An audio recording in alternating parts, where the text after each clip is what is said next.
بسم اللہ الرحمن الرحیم۔ حج اور عمرے میں فرق کیا ہے؟ آج اس پر ہم بات کریں گے۔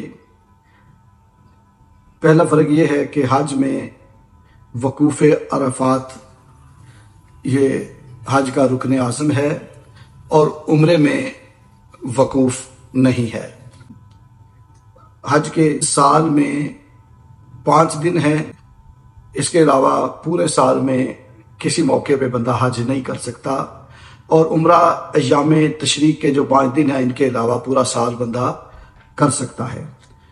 حج زندگی میں ایک بار فرض ہے اور عمرہ زندگی میں ایک بار سنت مؤکدہ ہے۔ اہل مکہ کے لیے عمرے کا میقات مقام تنعیم یعنی مسجد عائشہ ہے، اور جہاں جہاں سے اپنے وطن سے آئیں گے وہ جو ان سے پہلے میقات آئے گا حرم سے پہلے، اس سے پہلے احرام باندھیں گے، اور حج کا احرام جو لوگ مکہ شریف میں ہیں وہ اپنے ہوٹل سے یا حرم شریف سے باندھیں گے۔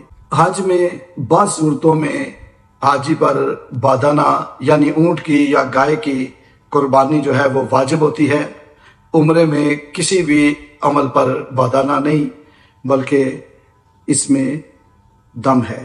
حج کا تلبیہ رمی جمرہ عقبہ پر ختم ہو جاتا ہے، اور عمرہ شریف کا جو تلبیہ ہے وہ مطاف میں جب بندہ ابتدائی طواف میں ہوتا ہے، طواف کی ابتدا کرنے لگتا ہے تو اس وقت عمرے کا تلبیہ ختم ہو جاتا ہے۔ حج میں طواف قدوم ہے اور عمرے میں طواف قدوم نہیں ہے۔ یہ چند فرق تھے حج اور عمرے کے۔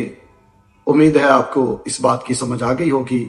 اگر آپ حج کے حوالے سے مزید جاننا چاہیں تو جو ہمارا یوٹیوب چینل ہے اس کے اندر اس حوالے سے بھی ویڈیو جو ہے وہ اپلوڈ کر دی گئی ہیں، اس کا وزٹ کریں، انہیں دیکھیں، اور حج کے جو مسائل ہیں اور ممنوعات احرام کے حوالے سے اور دیگر مسائل جو ہیں وہاں اپلوڈ کر دیے گئے ہیں، اور یہ بھی بتا دیا گیا ہے کہ حج کی کتنی قسمیں ہیں اور کون سی ہیں اور ان کا طریقہ کیا ہے۔ اللہ تعالی ہم سب کو اپنے پاک حرم کی باادب حاضری نصیب فرمائے۔